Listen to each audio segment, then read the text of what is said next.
When they lifted us that night, I had 2 or 3 pounds in my pocket. That's one thing my father always drummed into us. Spent the night in the cells with other Italians they lifted. I kept asking for news of my father, but nobody would tell us anything.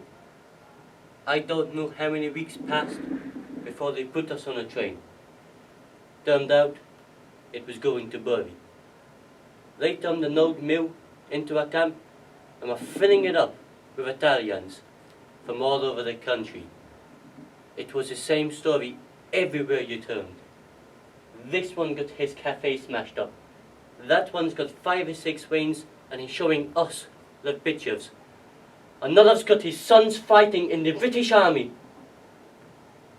And someone else is fighting for his family back in Italy. Me, I was frantic for news of my father.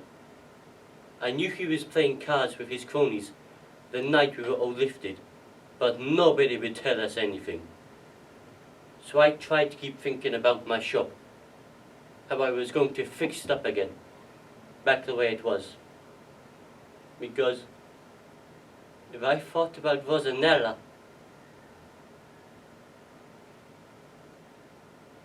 finally, my father shows up. He'd been picked up in Glasgow, kept in Bavrini. You know the first thing he says to me? "Who's minding the bloody shop?" He was an awful swearer, my father. I says, "Who do you think?" "Rosanella." He says, "She'll be looking after mine as well. It's bloody stupid anyway, having 2 bloody shops in one bloody family." I had to laugh. I says, "How can you worry about that at a time like this?" He says, "What the bloody hell do you want me to do? Lie down and let the bastard shoot me?" No use arguing with him. Twisted old bugger so he was. One day, some officers come in, set themselves up at this big table, and one of them starts reading names off a list. He calls out, "Statue pedestrian," and I goes forward with my father, but I got pushed back. "Wait till you've called." I said, "But that's my father." "Stand back, wait till you've called."